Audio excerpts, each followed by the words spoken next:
Welcome to our instructional video series on building the Burnside DIY kit.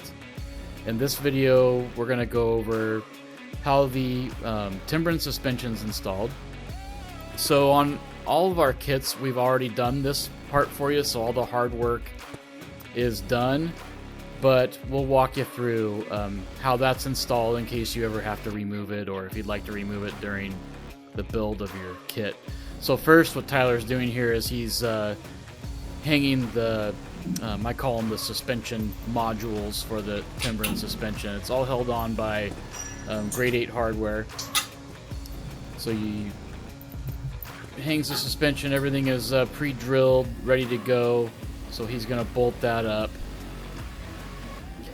And then, you know, there's two sides that goes to that, and then there's a tie bar, a stiffener bar, I guess they call it, that goes between both sides to keep everything rigid. So everything goes on here. It's all tightened to 95 to 100 foot-pounds of torque, I believe is what Timbren recommends for that. So he's putting the bar that ties both sides together in right now. You know, putting in the hardware for that.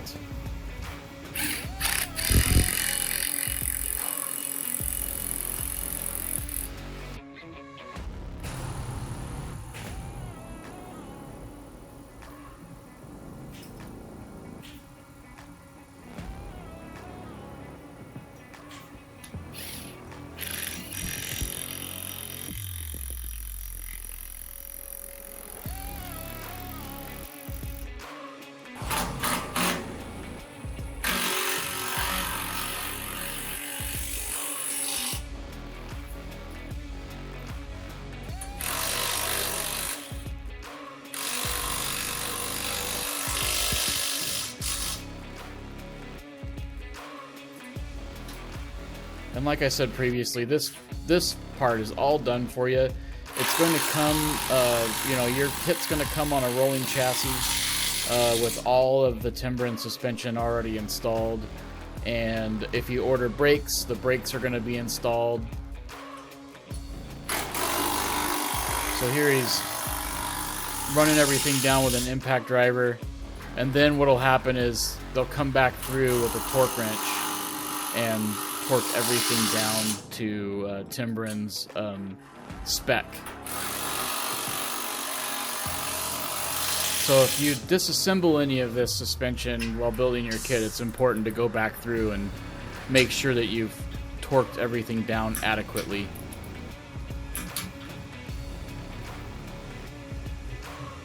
So the shop inspector there, Dixie, she's making sure that he's torquing everything down the way it should be, you know, and probably looking for treats.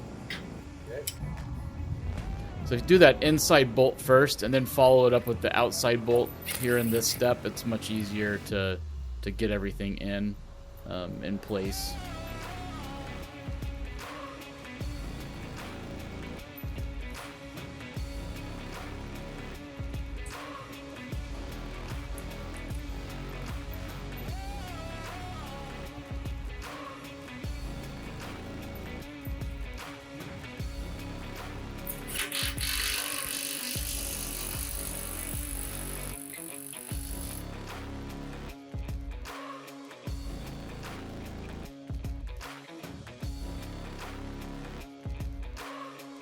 We use the 3/4 inch open end box end wrench with a little bit of duct tape on the back of it to stick the nut in place, while just makes it easier to reach inside that tube and get it threaded onto the bolt.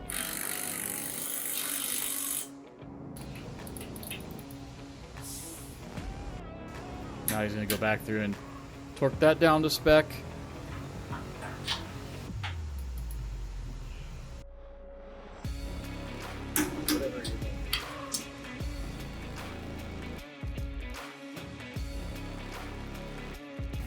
And then after that crossbar has been torqued, now he's going to go back and torque the mounting bolts for each side of the suspension system.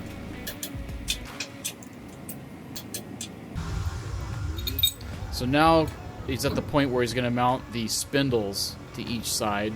Again, that's all grade 8 hardware. The spindle mount bolts come with the suspension system, so those will get bolted on.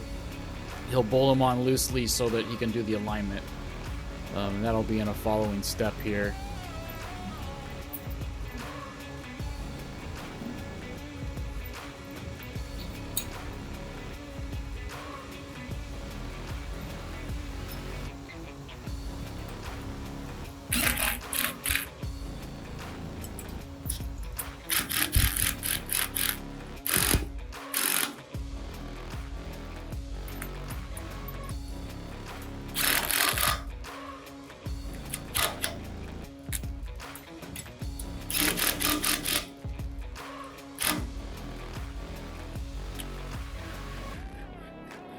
So he's putting them on so that he can still, still turn each nut. That'll help him position the spindles when he does the alignment process. So another thing, if you disassemble this, so we're going to send it all to you on the rolling chassis, all aligned, all ready to go.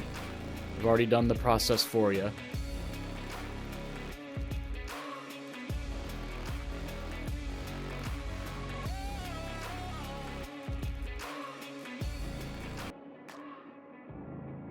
Those also get torqued 95 to 100, I believe is what that is, yes. Again, he's running it down so that he can still do the alignment. And now hubs are going on, so if you didn't order brakes with your kit, we're going to put just these regular idler hubs on it. Standard bolt pattern is a 5 on 4.5. 5 on 4.5 inches, and we have some optional lug patterns available, but this is going to be the standard, especially if we're using the standard wheel and tire setup. Yeah, back it off to there. Take the cotter pin in. This way.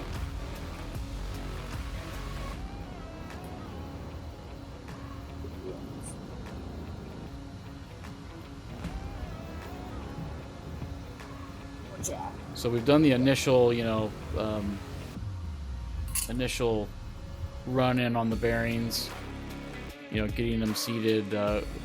But then again, when they're new, and so you'll have to come back after a couple of thousand miles and check that adjustment.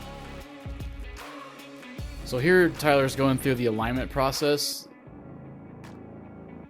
There's a couple of 3-foot straight edges. There's a whole process that Timbren lists in their instruction manual. They'll first check it for being parallel to the edges of the frame. Make sure that that's within Timbren's tolerance. I'm going to check the side too.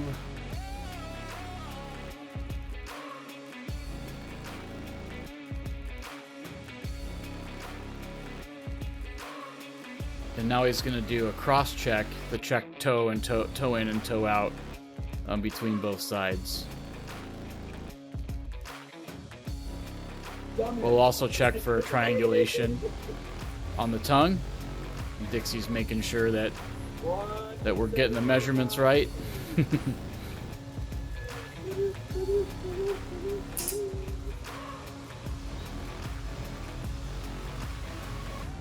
So now this frame is ready to hit the road, or really close to it. We'll make sure all the wiring's in place, junction box for the trailer pigtail, all the tail light wiring is in, brake lights, marker lights, all that stuff. Your battery lead is in there.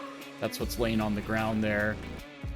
And that's all going to be bundled up and attached, bundled up onto the frame. And then when you build your kit, you'll drill a hole in the floor and run your wiring through and all that fun stuff. So now they're going to flip the frame over.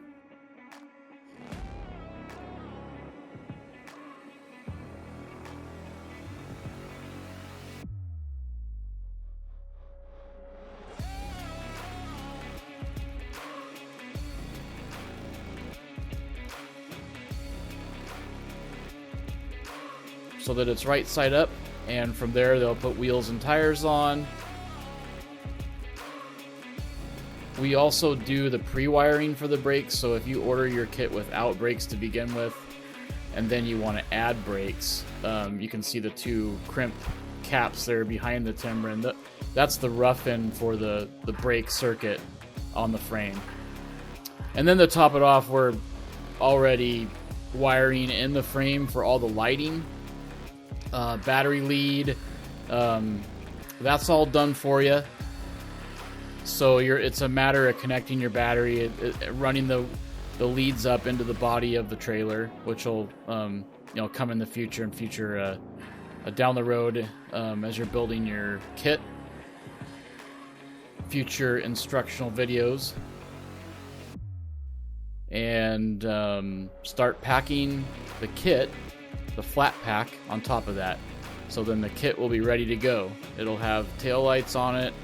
It will have some basic, electrical hookup for the lights, so that when your kit is ready, you can head on down to the shop and tow it home to get building.